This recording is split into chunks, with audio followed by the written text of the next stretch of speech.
Sabrina aqui de novo no canal Recalculando, trazendo pra vocês mais uma aula, na verdade a última, sobre inequações do primeiro grau. Vamos falar sobre exercícios nessa aula, tá? Antes de mais nada, gente, por favor, se inscreve no canal, ativa o sininho, dá like no vídeo e, claro, ficou com alguma dúvida e sugestões de vídeo, comenta aqui embaixo pra mim, tá bom? E, por favor, compartilhe com quem você sabe que precisa desse conteúdo. Não mais, vamos para o conteúdo agora, tá?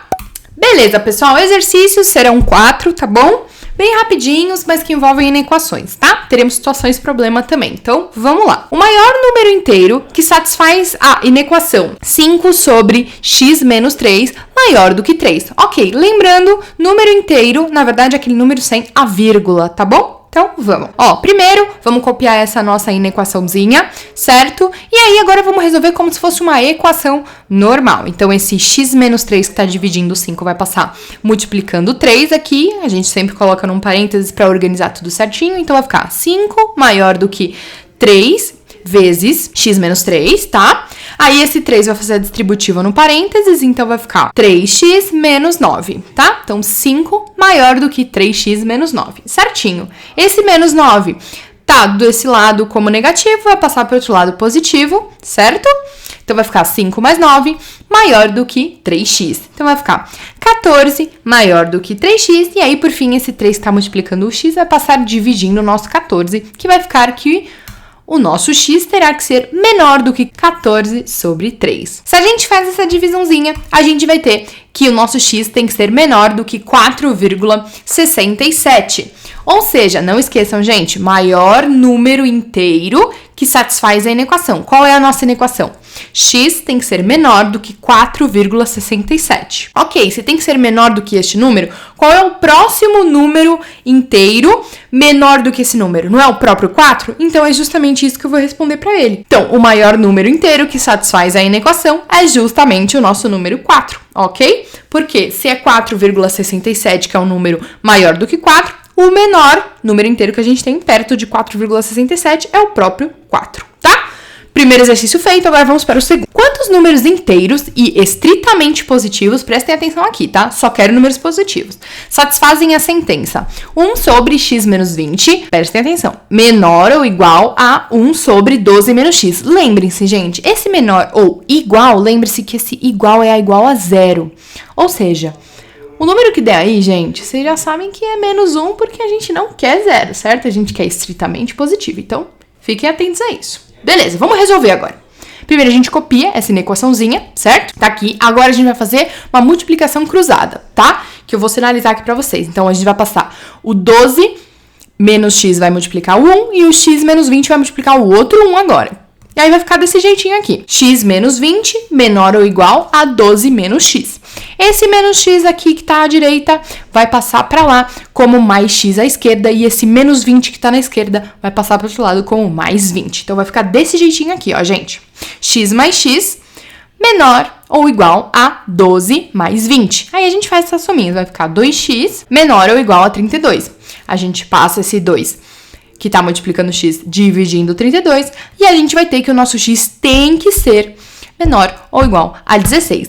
Lembre-se, gente, menor ou igual a 16. Então, quais números inteiros a gente tem dentro do menor ou igual a 16? A gente tem 1, 2, 3, 4, 5, e até o 16. Só que lembrem-se, o 16, ele pode ser maior ou igual. Se ele é maior ou igual, então, tipo, se a gente coloca 16, vai dar 0 na nossa inequação. Não é o que a gente quer. A gente quer todos os números que não sejam 16, para não ficar igual a 0, para termos só números positivos, certo?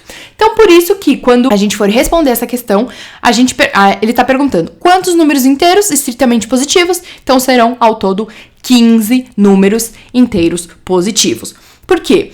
O 16 vai dar igual a 0, não é o que a gente quer, tá? Então, gente, nosso terceiro exercício. Uma empresa produz trufas de chocolate cujo custo de fabricação pode ser definido em duas partes. Uma independente da quantidade vendida, de R$ 1.500 mensais, ou seja, independente dele vender ou não, ele tem esse custinho fixo, tá?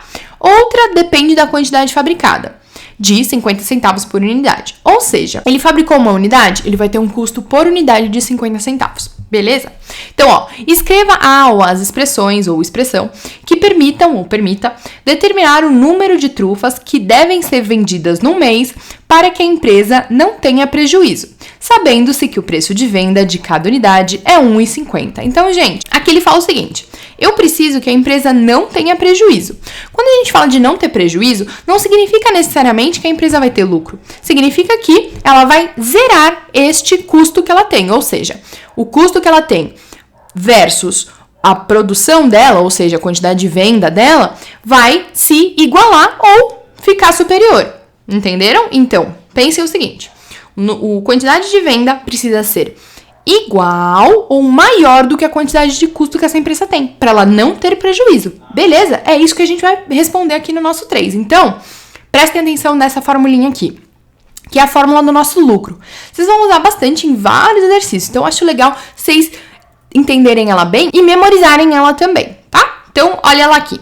O nosso lucro é L de X igual a vendas menos o nosso custo. Porque aí é o nosso lucro realmente. Então, o quanto que a gente vendeu menos o quanto que custou pra gente produzir é o nosso lucro. Então, é o que a gente vai substituir aqui, certo? Lembra que ele falou pra gente o seguinte: para produzir, ele tem 2 custinhos aí. Um não depende da quantidade produzida, então é um custo fixo de 1.500. E outro depende sim da unidade fabricada, então é meio por unidade. Então, é isso que a gente vai colocar na parte do custo. Já na venda, a gente vai colocar o quê? 1,50 vezes o quanto for vendido. Então, é isso que eu traduzi aqui pra vocês. Devagar. Ó, 1,50 vezes X seria o quê? 1,50 é o preço da nossa unidade. Vezes X, que é a unidade vendida. Menos 1.500, que é o custo fixo, mais 0,5, que é o nosso custo de acordo com cada unidade vendida, tá? Que é o nosso 50 centavos vezes X, que é a unidade vendida. Então, essa é a nossa equaçãozinha do lucro, traduzida aqui no nosso exercício que a gente tem pra vocês, tá? Então, agora, qual é a pergunta que ele faz pra gente? Eu não quero que essa empresa tenha prejuízo. Se não quero que essa empresa tenha prejuízo, então ela tem que produzir o quê? Um número maior ou igual do que essa galera toda que a gente fez na equação, certo? Maior ou igual a 0, tá? Então, é justamente isso que eu vou fazer. Então, vamos lá. 1,5x menos 1.500 mais 0,5x tem que ser maior ou igual a 0 para essa empresa não ter prejuízo. Então, a gente continua resolvendo tranquilamente. Ó, aqui a gente vai ter 1,5 menos 0,5 vai dar 1x menos 1.500. Beleza. Se menos 1.500 eu vou passar para o outro lado, vai ficar positivo. Então, a gente vai ter que x tem que ser maior ou igual a 1.500 unidades. Então, respondendo aqui pra gente, determinar o número de trufas que devem ser vendidas no mês, para que ela não tenha prejuízo. Então, aqui, a quantidade de trufas vendidas deve ser igual ou superior a 1.500 unidades para a empresa não ter prejuízo naquele mês. É isso, gente. Então, descobrimos quanto que a empresa precisa produzir para não ter prejuízo. Beleza, vamos para o nosso quarto exercício, que é bem parecido com esse. Ó, uma empresa que trabalha com cadernos tem gastos fixos de R$ 400 mais o custo de R$ 3 por caderno produzido. Ok. Sabendo que cada unidade deverá ser vendida a R$ 11, quantos cadernos deverão ser produzidos para que o valor arrecadado supere os gastos? Prestem atenção que aqui já tem uma pergunta diferente. Aqui ele não quer saber em qual momento a empresa não tem mais prejuízo.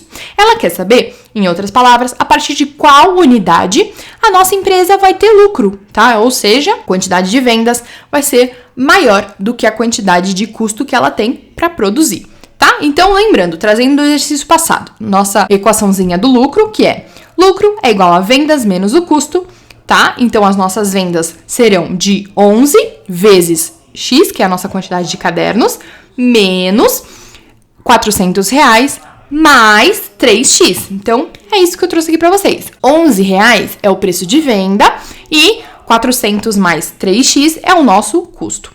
Lembrando, o que ele está perguntando pra gente? A partir de qual momento essa empresa terá lucro, tá? Então, neste caso, 11x menos 400 mais 3x terá que ser maior do que 0, tá? Não maior ou igual, diferente do exercício passado, tá?